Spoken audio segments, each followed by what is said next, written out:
So I work, as she said, in global brand measurement. Simplify that. I work mainly on video ads for this little platform you may have heard of, YouTube. That's my day job. And I have a personal passion that I'm pursuing in sustainability by advising some startups in this clean tech space, hoping to bring Google-like scale thinking to some of the biggest challenges that all of you are working on. As the title here, there's no title. I'm going to flip the page. The title really is about some of the work that I've done in the Women at Google and some of my experiences that are leading me to talk about women in leadership, acknowledging there's a gap. We're here to talk about that and some ways that we can bridge it. And already such great ideas all this morning and afternoon. So some of my experience starts by being part of a top talent program, a women's program, which some of you might be a little skeptical and cringe, and I was too. Say, okay, great, one more women's program, let's see what they do. And I was pleasantly surprised. In fact, I was relieved because the way our VP of People Ops for the Global Business Org, Mary Hammerstock, described it is that she described what she thought women needed to succeed using a metaphor of a drawbridge. That's the Tower of London. You know what a drawbridge is. It has two sides, they meet in the middle. If they're up, you can't cross over. This metaphor is important, and that's my third grade drawing of a drawbridge, because it really signifies what's needed to really ensure that all the blockers are out. On one side are what women can do, and we get told a lot about what women can do, and we will. But the other side are systems.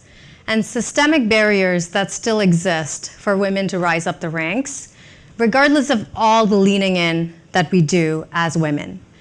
And the reason it's important to talk about systems is because systems are pervasive, they're structural, they exist in government agencies, the courts, the way the laws are written, in businesses and schools. So when Mary said that, it was like a collective exhale. You mean I don't have to solve centuries of patriarchy single-handedly?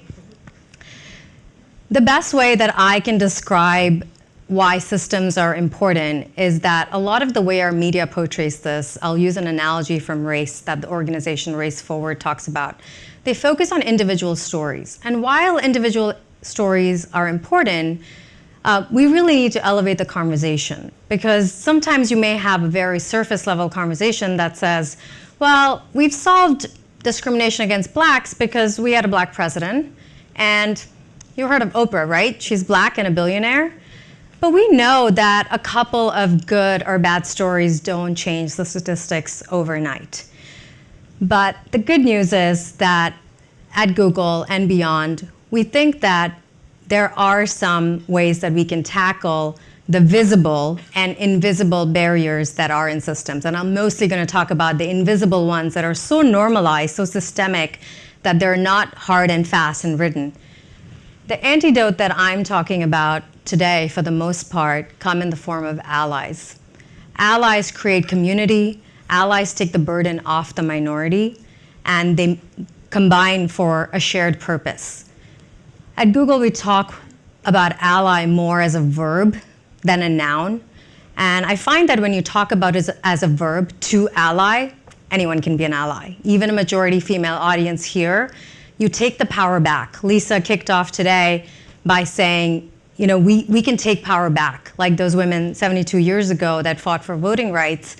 And I really hope that allyship defined this way can be genderless, classless, raceless, and we can practice it together.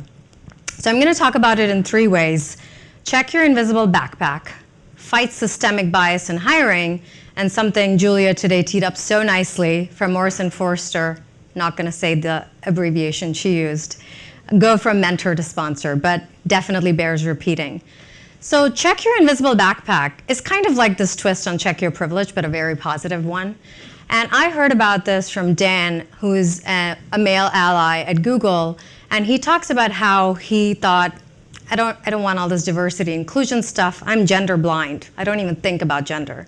Surely that's the fairest way to be.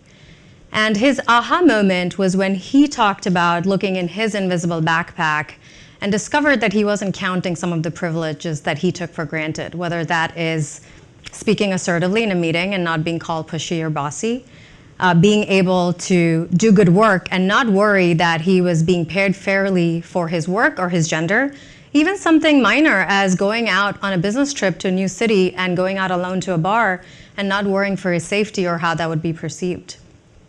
My biggest ally was a female leader who became my manager when I took on a new job.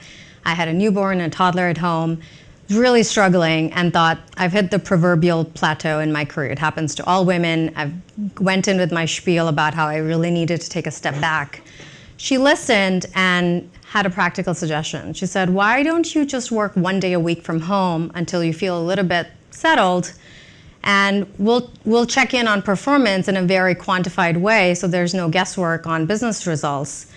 Not only that, she went so far as to schedule important meetings on the other 4 days that I was in the office so that I would not in any way lose out on important opportunities. She looked in her invisible backpack as a white female leader and saw the trust her leadership had in her to cultivate the kind of high-performance team and afford me flexibility, and showed me a template of allyship that I hope I'm practicing today.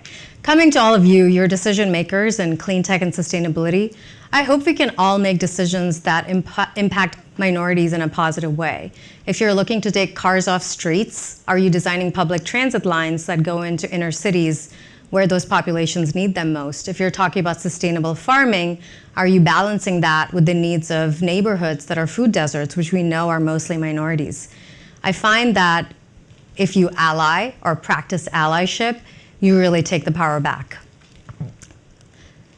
So in terms of hiring, you've all heard this stat ad nauseum that women only apply for jobs when they feel 100% qualified. So I had this happen once young woman applied to a role on my team. She did not get it. We offered it to someone else with a specific skill set. But the interview panel could not get her out of their minds. She's so great. How do we bring her into Google? She's such a great fit. Luckily, I had another job opening on my team, but it wasn't the exact fit. And I thought if I could get creative with the job description, I could figure out a way that she could come in, grow, and thrive. So I had my pitch, and I called her. I was kind of nervous. I pitched her this whole thing, and forwarded her the other job description, all the time crossing my fingers, hoping she wouldn't say, this is not the job I was looking for. There was a pause. And then she said, but I don't have an MBA. The job says I need an MBA. She was proactively bringing up to me something on the job description that she didn't qualify, the one thing, frankly. There's a temptation to think that this is a confidence problem, and sure, we could all use more of it.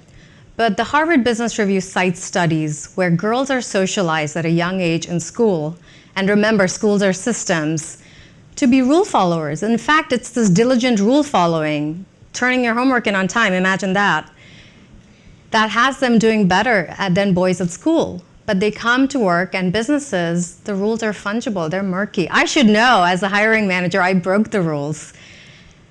It was my job to tell her that I still thought she was a good fit.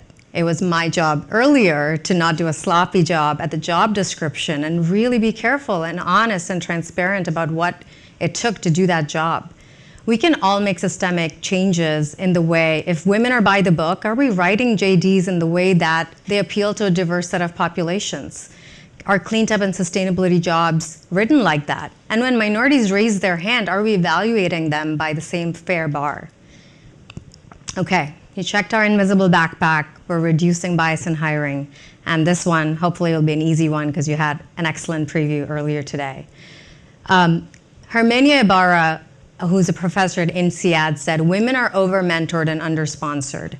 This is not dismissing mentorship at all. This is talking about women rising up the ranks into leadership. Sponsorship is defined by the Catalyst Foundation as advancement and predicated on power.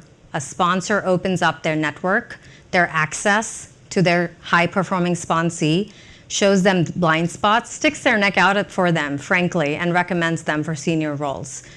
My fellow Googler and friend Rachel talks about she felt finally seen. She had a lot of mentors who gave her good advice, but a sponsor sort of just took on her cause head on, said, you're doing all these projects that nobody cares about. These are the ones that are going to get business results and visibility. Here's what you need to do to develop relationships with certain leaders. And unbeknownst to her, even got peer feedback and got her nominated and promoted.